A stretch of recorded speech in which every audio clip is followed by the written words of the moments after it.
step into the realm of daring ideas and transformative dialogues. This is Voices from the Edge, the podcast that pushes boundaries and ventures beyond the ordinary. Here, we confront the crucial issues that shape our world today. From the heartbeat of community challenges to the untold chronicles of leadership. From the relentless pursuit of social justice to the essential lessons in safety and lifelong learning. Voices from the Edge takes you to the crossroads of change. Because the edge is not just a boundary, it's where growth happens. It's where the real conversations begin. So lean in, be inspired, and let's explore what lies beyond the edge.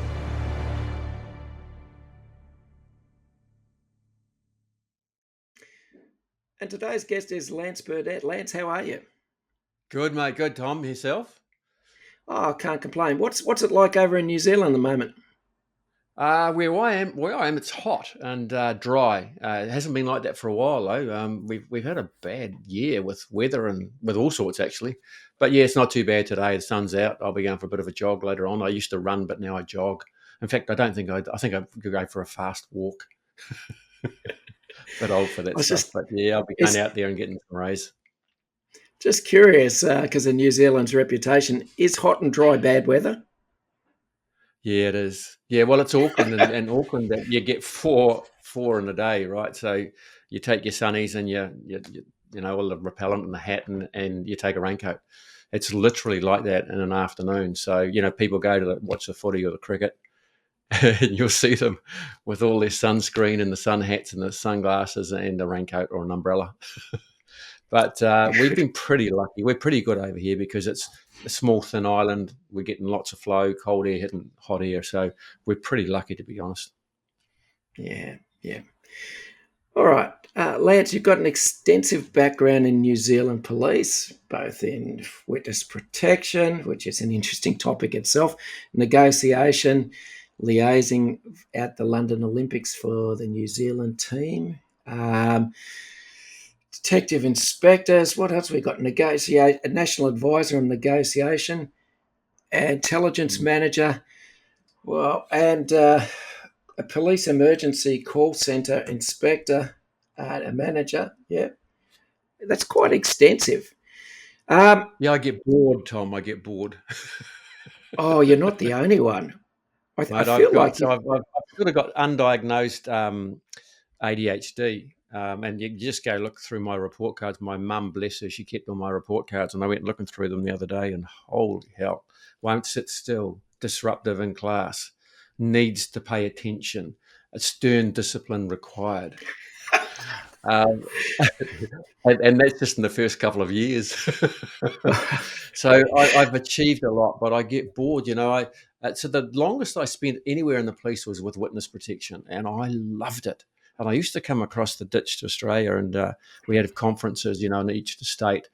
Love that job. It's just fantastic. We ran the VIP protection side of it in Auckland, the biggest city.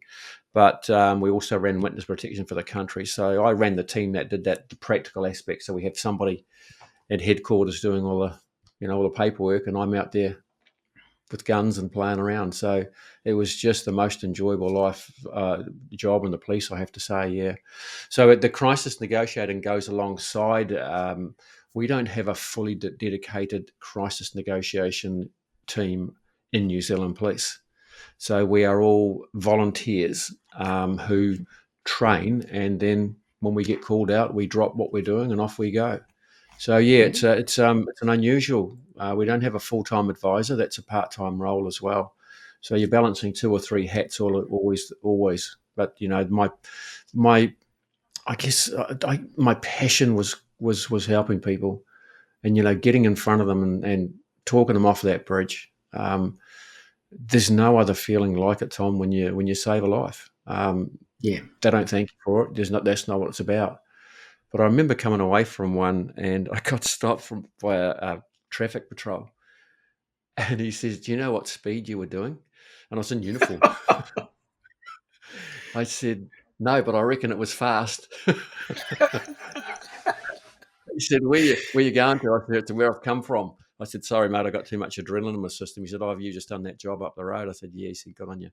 He said, follow me. So that I stick within the speed limit. It's such a cool experience. It really is. And, I've been very lucky. I never had one that went wrong. So, sometimes you need to get the team, the armed defenders to go in there. But most never lost anyone. And that's I guess I'm one of the lucky ones. Yeah. What's the basis of successful negotiation? It's really getting them to think about the moment where they are right now. That's what it comes down to. There's nothing more than that. There's a whole lot of technicalities to it, which I think we spend too much time on. So I think of it as what's going on, how did you get there, let's get you out of the situation. So that I break it down to those 3 steps. So what's going on? Obviously something's happened, and it's always the last 24 to 48 hours, something has triggered the desire, right? It's built up over years, or it could have built up over hours, depending on the person. But there's something that has just said, that's it. But the thing is, we're there talking with them, so they haven't quite got, it's not the gumption, they just haven't, they still have hope. And that's why we're there. So you talk with them about what's happened, but how did it all start? And then you take them back and then you find out, so what's kept you going? You've been through a lot. And that's what you focus on. It's called the hook. And you keep talking about that. And as you're talking about it, you're reminding them of the special times. And I now know through the work I do through neuroscience, dopamine's produced in the brain. And dopamine is a powerful motivator. We used to think it was a reward for good behavior, for good thoughts. It's not. It's a motivator. And in fact, what the neuroscience is showing now is it builds a connection, a new pathway. It's called a synapse connection. So we talk about what's kept you going, and you get to a point where you have to come up with a midway point. Because when somebody's in strife, they want to kill themselves, right? But they haven't yet done it, thankfully. Yep. But then to get them back, for them, feels like a failure. I couldn't take life, so I tried to kill myself. Now you're convincing me that it's going to be okay. How do I get my leg back over, or how do I put the knife away? So the way I did that was I broke it down into, so how about you just turn around and face me first up if they're on a bridge, and they always face out. Well, how about you just turn around? And so I always made sure I stood 90 degrees off and get them to talk. I can't quite hear you. Can you lift your head up? And as soon as they lift their head up, it's called change position. And they look at you. You got them. Yep. And that's exactly how it. And so you talk to them and say, look, I don't want you to straight away come over. Do you mind just wrapping your arm around because I'm a bit scared. So you show your vulnerability. I'm a bit scared of where you are. And then it's about, look, why don't you, I'm not going to help you because I don't want to come near because, I'm just as scared as you are. Why don't you just sit on the road and I'll sit beside you and we'll chat. Mm-hmm.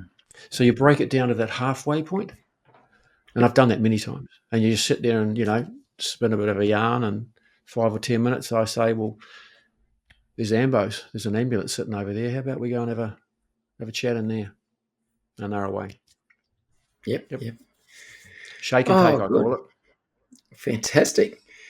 Listen, I'm really old school, and some of the myths that I think I've heard a lot of in the past is that if people have got to that point and they haven't carried through, it's basically because they don't want to go ahead. They don't want to go ahead and complete the act. They want to be talked out of it.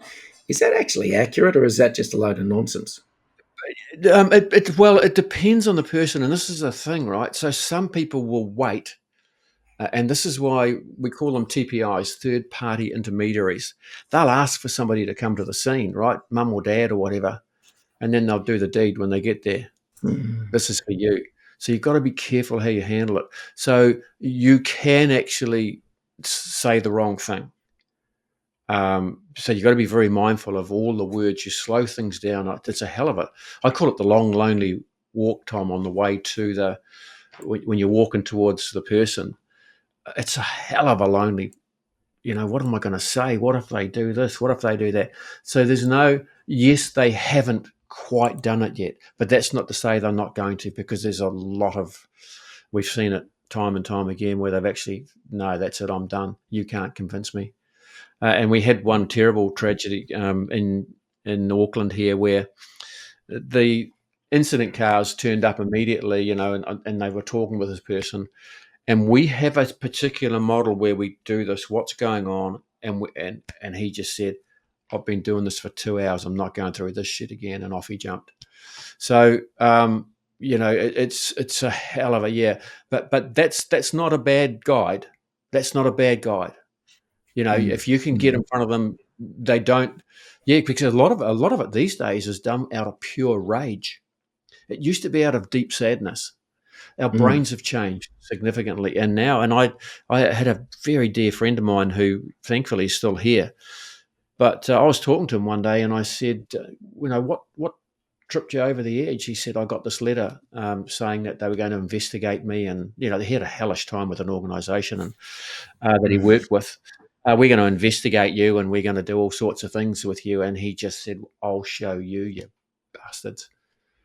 And he, jumped into the car and turned the motor on, and luckily somebody came home and stopped him. So, yeah, no two people are the same, Tom. We all have different experiences, and some people have had some, a bit of a shit life, and that stuff builds up. That stuff builds up, and when it builds up, and you get into the depths of, the brain and how it works. The brain has a negativity bias, looking for negative things, and whenever our amygdala, that's the fight or flight, sparks up, it puts a mark in your memory as a reference for the future. So if somebody's had 3 or 4 or 5 incidents in a short span, the brain will focus on only those, so they can't see the positives. They can't see, like you and I are talking now. We're having a bit of a joke before we started. I have a bit of a potty mouth too, for those that are watching. And so we were talking about, straight up talking. You can't really do that with somebody. You've got to be on your game, but doing what we're doing now, trying to engage with the person, because they've lost so they feel hopeless and helpless. And that's a true thing. So you help them help themselves by reminding them of the hook. So what's kept you going? What's got you here? You're here, you're talking with me, and you thank them for it.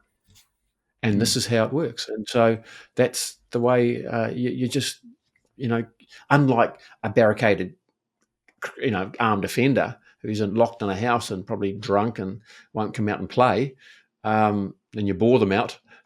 You've got to be very careful with what you say to somebody who's vulnerable. They are vulnerable, and it doesn't take much, because they're in that whole negative space, and all they can see is their life being negative. But and that's the way the brain has gone.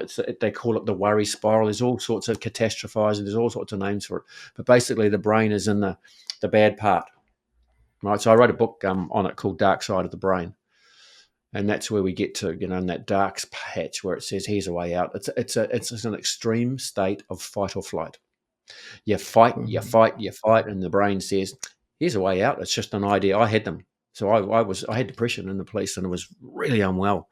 Fell down this massive hole, and I looked out the window once. It was on the 4th floor of the police station, believe it or not. I was photocopying, detective inspector photocopying. This is the police, right? And the bloody machine kept breaking down. It was invented by a man. And I was like, oh, this is all I need. And I looked out, and I had this thought pop into my head and said, you've got to go higher. And it was it was lucky. I had just become a crisis negotiator, and it was such a real thought. And so that gave me a glimpse into what it was like. It shook me to the core. And so I went and got help immediately. Yeah, I was one of the lucky ones.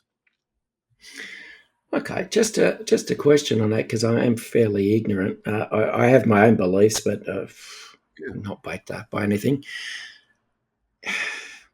are we seeing, in your opinion at least, are we seeing more people, firstly, attempting to take their own lives? And secondly, are you seeing, or what do you believe that you're seeing more outward aggression to people in everyday life, in personal interactions? It's great question. The answer is yes and yes. And it started in 2020 with lockdown. So I've done a lot of research on this for my latest book called, I don't even know what it's called, Anxiety is a Worry. And it's a phenomenon that happens whenever we go through something major, a major event. And so we were asked, depending on where you live, to stay at home, change your whole lifestyle. Don't talk to people. Don't talk to your neighbour. Isolate yourself.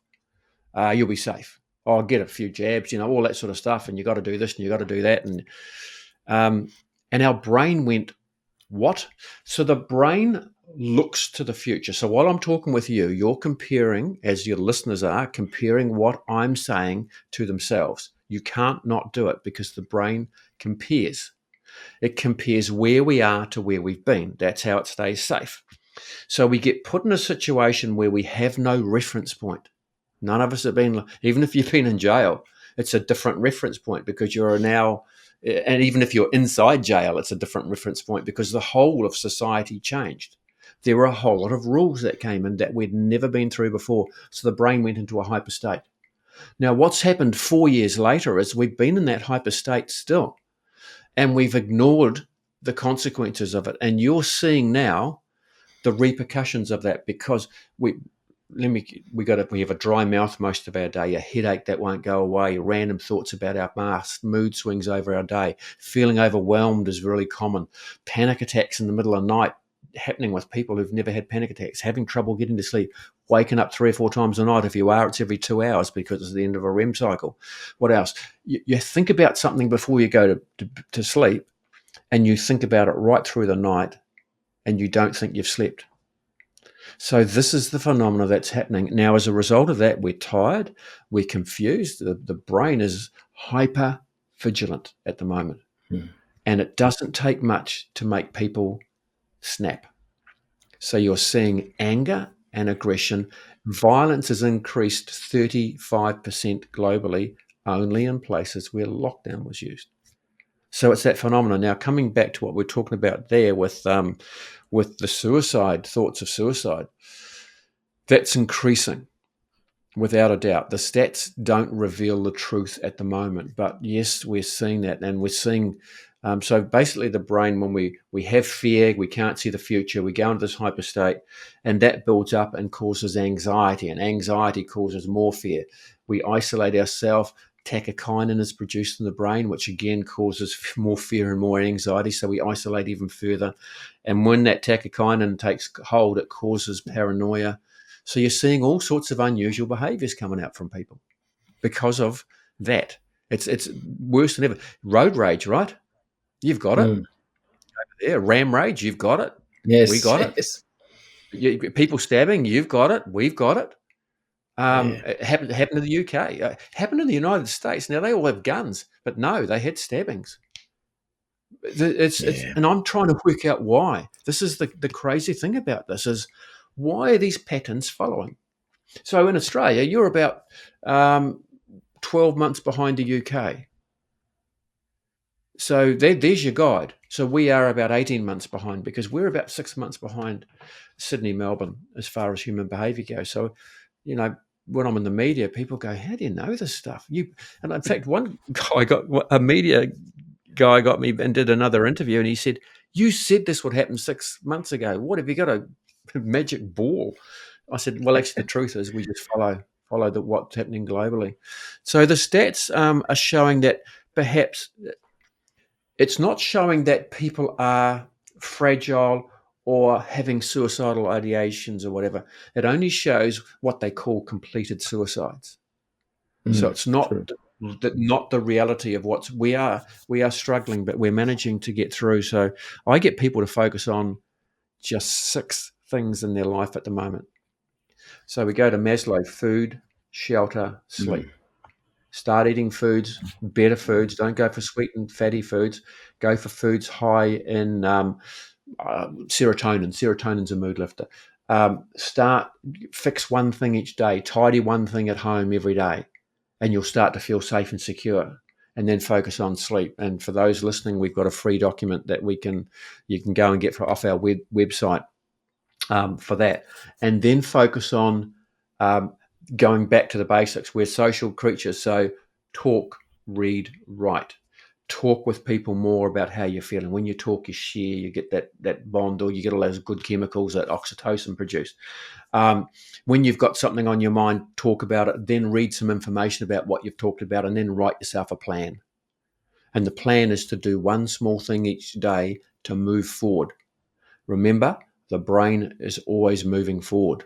It's the only interest in our past is of bad things, unless we force it. So if you can do those 6 things, that gets us through it. Maslow nailed it in 1930s.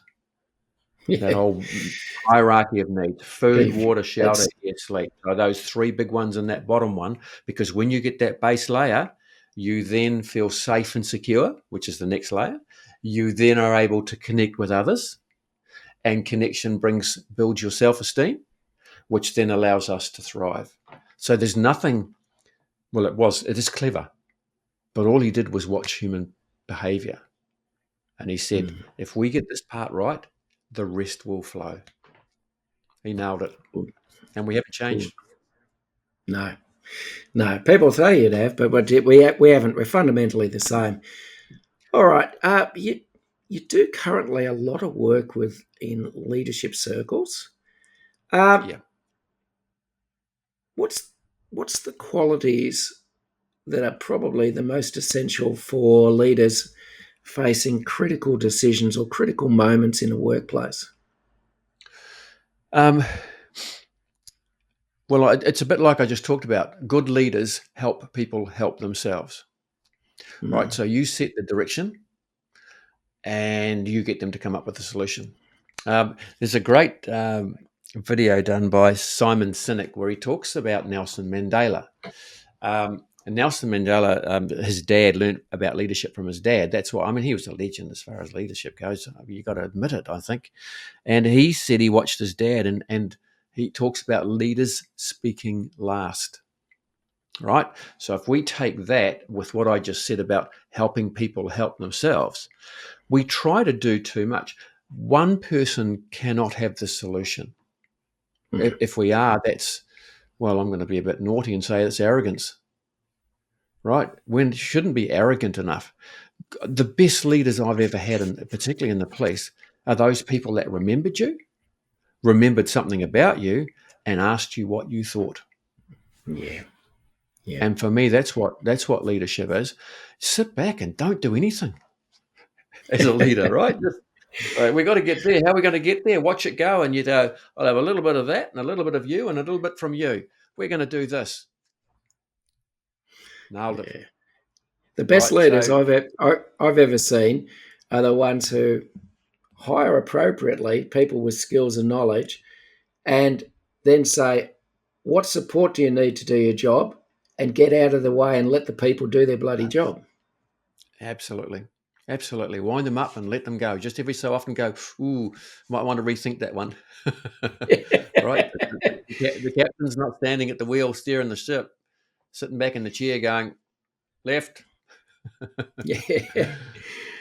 All right. Critical conversations where tension in the workplace is high. Any tips for negotiation and for, bringing a calmness in the workplace? Because I know a lot of workplaces these days are basically built on drama. They are, and we're speaking our mind too quickly. Because we're all sort of under the pump, and businesses are changing. The way we work is changing. 5 years ago, we wouldn't be sitting here doing this, a podcast, looking at each other. It just wouldn't even be on our minds. And technology is changing things so much. And the thing about it is never say the first thing that comes into your head, right? Now, when you are negotiating in a business sense, come up with 3 things. Why do they need you? What value can you bring, right? And then how am I going to express that?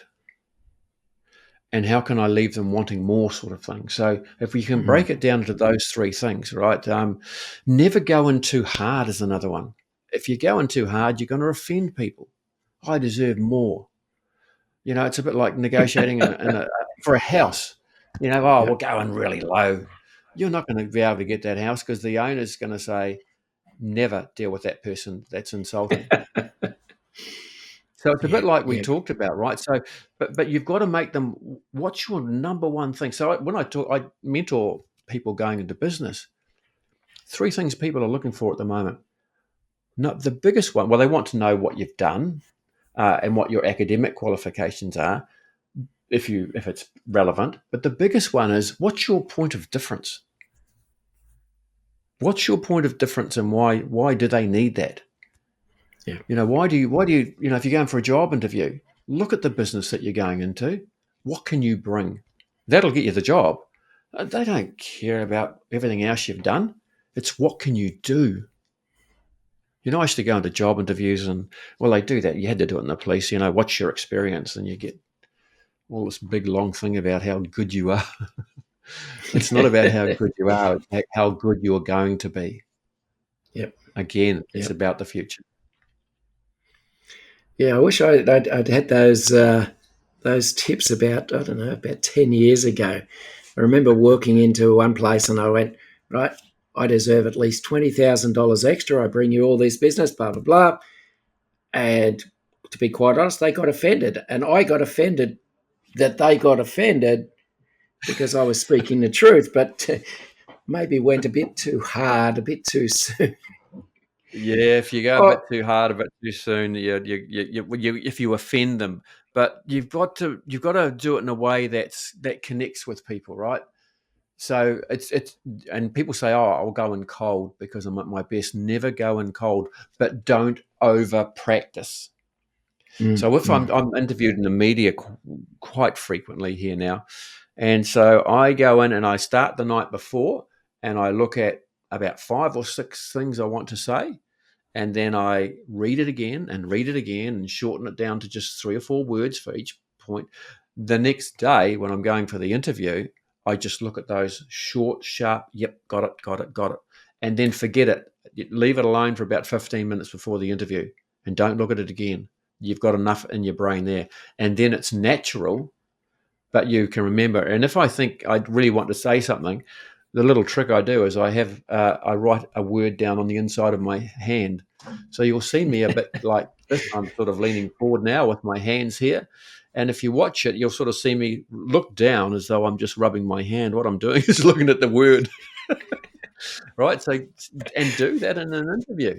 Right? Do that in an interview. Just make sure you don't use an ink that when you shake their hand, it's going to leave It rubs off on their hand. Oh, well done. All right, a couple of little questions just off the cuff because curious about background. I've got a little bit of a background, a small little background in enforcement and compliance matters. So this is just me speaking curiously. Okay. You've got a master's in basically Terrorism. Terrorism. Yeah, I've got a qualification similar. You try and tell people that, I've got a bachelor in terrorism. They go, what? All right. Just for those who don't know, because, they may have lived under a rock on that, and we don't hear about it a lot these days, I guess. What is the definition of terrorism according to you? So it's an act that has a desire to cause a change in government policy. That's it. It's to influence the government in some way. Okay. And that's why governments globally have said we don't negotiate with terrorists to stop it. Because if you accede to it, if you agree to do something that somebody's demanded, it's copycat, right? And this, I'm old enough to remember, I'm really old enough to remember hijackings. Aircraft hijackings, and the first couple that they did, they took off to those countries. Next thing, there's this global phenomena when was it? Was it the 70s? 70s, yeah, Yep, of yep. 70s and 80s, yeah. 70s and 80s, these hijackings, because they let a couple Mm. of them no. So in prisons when we're talking just we always say, the first thing we say is, well, we're not going to do that. You'll never convince a negotiator when you're talking with them that to agree. Give me a helicopter and $1 million. Well, what do you reckon the chances of that are, Tom? Absolute zero. Well, Absolute zero. go to that wonderful quote from I can't think of the name of it now. The Castle. Tell him he's dreaming. That's right. Yeah, Okay, yeah, yeah. you're not going to get it. You're not going to Yeah, get it. You're just so yeah. It's like everything. It's just like I talked about before, right? It's about honesty. It's about openness. It's about showing your vulnerability. But it really it doesn't matter what you do in life. It's about being not so much agreeable with people, but certainly making them, I guess, what we're doing now, forming that social bond to get along with somebody. And if we can do a bit more of that, a lot of what we've been talking about won't happen. yeah, yeah. In 2019, New Zealand had its own little event, and a significant event. I mean, we're talking about Christchurch, and we're talking about Mm, 51 people dying mm, as a result of mm. it. And in anyone's language, that's significant. But Christchurch is not the biggest city in the world. No. How big a shake-up was that for New Zealanders in general? Yeah, it was a hell of a shake-up, to be honest. I mean, it was probably there was more died in the earthquake in Christchurch. Christchurch has had a hellish time. They've had two Mm, big earthquakes. The big one, lots of people lost their life, but we had nothing like this before. And my studies from Charles Sturt University from Australia is in mm, terrorism, safety, and security. So yep. I used to train the negotiators for it. So I ran what's called the advanced negotiation team, and we'd train and we'd train and we'd train for all these sorts of situations, but nothing like, and you sort of say, well, it never happened. Well, it did, Mm, and it rocked the country to its socks. And I guess that was core. And the thing that came out of it all was it a terrorist incident? Well, it was labelled that, but what change was he wanting? mm. It was just Yeah, mass murder. yeah, you can't see that it was No. designed to change any government policy at all. So it was outside of. I think they extended it to say it was, because it was against a particular race. Mm. Sorry, it wasn't a race, was it? It was a religious Religions, at yeah. mosques. Yeah, at mosques. And I'll tell you what. So we had all been training that the terrorist, when they come along, will be from someone like Al Qaeda or ISIS or someone like that, right? Yeah, yeah, Completely missed it. Dropped yeah. the ball completely. So I'm not sure how they got to the point where they said it was terrorism, but it was the fact of that it did rock, and it has changed the country. To be honest, I mean, the Mm, laws changed, the firearms rules changed. There's a whole lot of regulations that came in. So yeah, it did change, but to stop these things, and the country became more aware and more, I think, understanding of others, which is a good thing, right? good, So, good, good. there's a huge bond, a good, strong bond now between New Zealand and Islam. Yeah. We're more aware of the stuff. We're more open to it, and it really was a hellish thing seeing people and what happened and hearing about it. Yeah, Okay. so it did Um, change everybody, but seldom do you get to talk with. There's not been one successfully negotiated peaceful resolution to a terrorist situation. yeah, yeah. Somebody took me to task on that, said there was one on Ireland years ago, but I haven't found it during Mm, the IRA. mm. I haven't found it. So, yeah, normally you're just, as I said before, you're just, waiting till the forces get there, delaying for time, and then in they go and try and form a resolution like that. A bit like the Sydney Lint Cafe Yeah. type thing, right? Yeah. Yeah, it's very Yeah. much like that. All right. Another question. I was just asking your opinion because things may have changed since you've been in the police force. Occasionally, just occasionally, we hear over here that there is significant gang activity in Auckland and particular, but in New Zealand in general. Is that actually a true reflection? Uh, no, Good. no. I think we've always had gangs.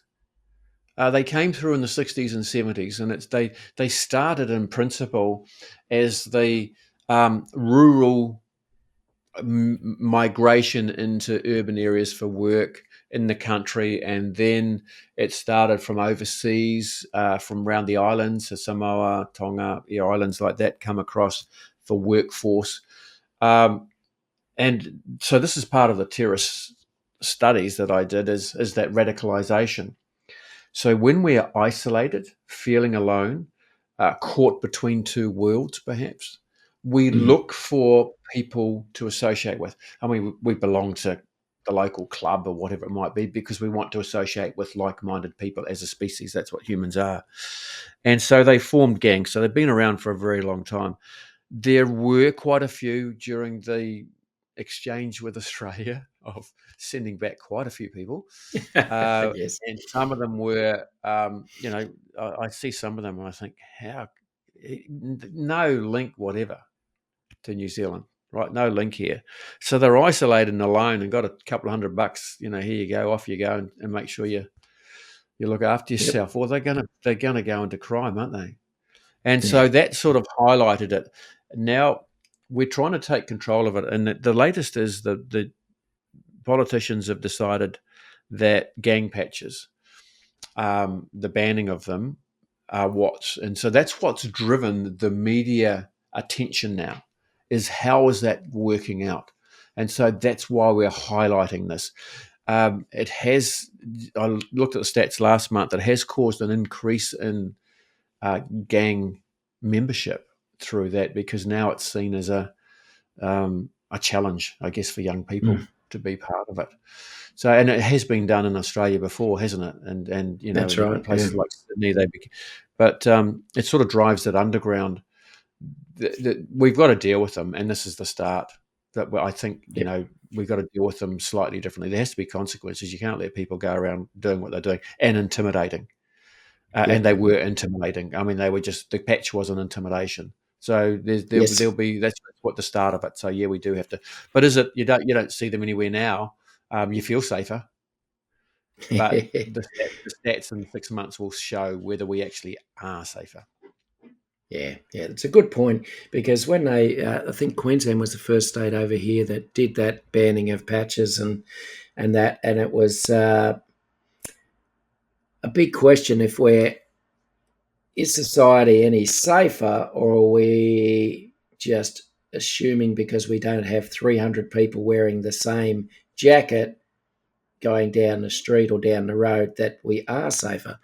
Um, I, I'm still in two minds whether I've actually seen any improvement in that whatsoever, but maybe. Yeah, you got to look at the stats, right? So police have statistics. That's where you go to the police website. That's where I go to the New Zealand Police website, and they're honest about it. I'm quite surprised at some of the stats that I've seen. Or you can go to academia, to the universities Mm, that do studies on this, and those two places are where you go to actually see if you are. And that's one of the things I've been encouraging people to do. Are we safer, or do we just feel safer? Um, I know we feel safer. You can, and mm. a lot of people of my generation of the old baby boom, we were saying, yeah, great, but let's just see what's going to happen. So we've got a lot of youth crime here at the moment. Mm, So mm. we're going to have to change some laws there as well. But I was thinking about this the other day. So I always think think at the extreme end. So does jail, for example, does jail work? Well, um, it's tougher penalties.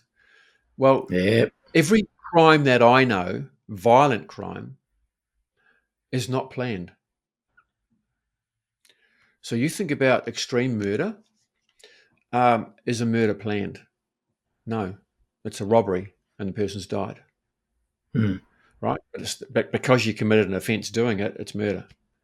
Now, everybody else that's with you, because the law is we have called Section 66, parties to an offence. Everybody that was Yep. with you are also guilty. Now, you don't think about that at the time, right? And No. you don't know that that's what you're going to do. So I was part of an investigation. We locked up 4 people for murder. Only one was the principal, and he didn't tell anybody what he was going to do. He hit this poor bugger with a piece of wood and killed him. The other 3 are in.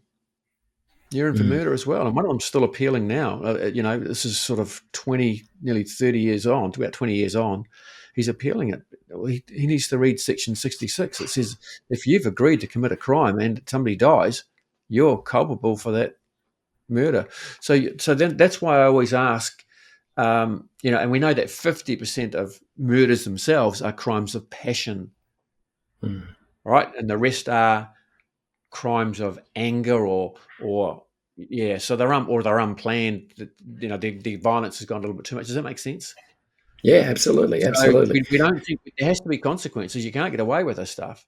But how can we make people see the future of where they are right now? So we had this terrible thing with a senior sergeant and a few have been hurt, but she was killed. She's out patrolling and I don't know what to sort of call them. The words I want to call him, drove his car and killed her, drove into her, right? Terrible mum, wife, yes, great. In fact, she was one wing behind me, one recruit course behind me. And she's still on the job and I've been out for 11 years. And so the whole lifetime just snapped like that, right? And a young bastard has taken someone's life. Did he plan that? No, because how's he know he's going to be there? You see the thing. So we've either we've got to think. We've got to either be really harsh, but even that, you look at America, look at Texas, right? So let's look at Texas. Death penalty. Kill someone, death penalty. Has that stopped murders? No. Has it reduced it? No. Because at the time, it's the lack of the people aren't in their prefrontal cortex; they're in the limbic system, right? And they are just thinking about what they can get out of this at the time. So yeah, it's a hellish time for us, and that sort of violence is really going up. The one thing that about gang patches, I always say, at least we know where the buggers are. That's right. You stand out, so at least you can see them. It's the ones you can't see, the ones you got to be worried about. And so when they travel in cars and not bikes, not motorcycles, and they travel without their patches, right? And that's the stuff. That's where the real mischief is happening. Yeah. All right, Lance, just to finish up, what services can you offer both to businesses and individuals if they want to contact you and get some help? Yeah, so we do a lot of work at the moment around de-escalation of angry people. A lot of work on that, and we work on it's quite different to what others. I'm very lucky. I've fallen into the right thing, and I've been able to develop some really good techniques for de-escalation, personal safety. So I can do this on camera with you. I'm right in front of you in the middle. If I just go off to one side slightly, I'm not as confrontational as being directly in front. So coming up with simple techniques, step back 45 degrees, breathe out. Breathing out brings calm to the brain. So I show people how to control yourself, then to control other through both body language and that. But also people that are struggling. We have a number of courses on, we call it coping skills to support rather than resilience. Coping skills to support resilience. So we do a lot of coping skills. So a lot of work around controlled breathing. We shouldn't be doing any breathing techniques where we, in fact, I'm going to show you one. And everyone that's listening to this, they're going to do it. I'm going to get you to take a big deep breath through your nose, fully inflate your lungs, and I'm going to get you to sigh as hard as you can. Then I'll ask you a question. Big deep breath and go. Sigh as hard as you can. Yep. Now try and think of something. Pretty hard to do, right? Yeah, it is. It's impossible. So that's the stuff that we do. And now straight away you've cleared your head of all thoughts and you're good to go. So that's how you bring yourself back to the moment. You're going into a meeting. Before you get in the meeting, big sigh. Now all I want you to do is to breathe out as slowly as you can. If you do it now, no one knows you're doing it. Just breathe out slowly. Keep breathing right out, and now you'll be calm. When you breathe out, your heart rate goes down. When you breathe in, your heart rate goes up. When something goes wrong, we're wired to take a big deep breath to get the adrenaline and cortisol through. So do the opposite immediately. Breathe out slowly, and you'll be calm. You won't go into fight or flight. So that's the sort of stuff that we do as well. Excellent. Lance, it's been an absolute pleasure speaking with you today, and I've certainly learned a lot. Somewhere down the track, somewhere in the future, could I get you back on again? Because I feel like I could talk to you for hours and hours. There's a lot there to unpick. It would be a pleasure too, Tom. I've enjoyed the chat as well. All right. Thanks very much for your time today, Lance. Great. It's been a pleasure, mate. Cheers. This is Voices from the Edge.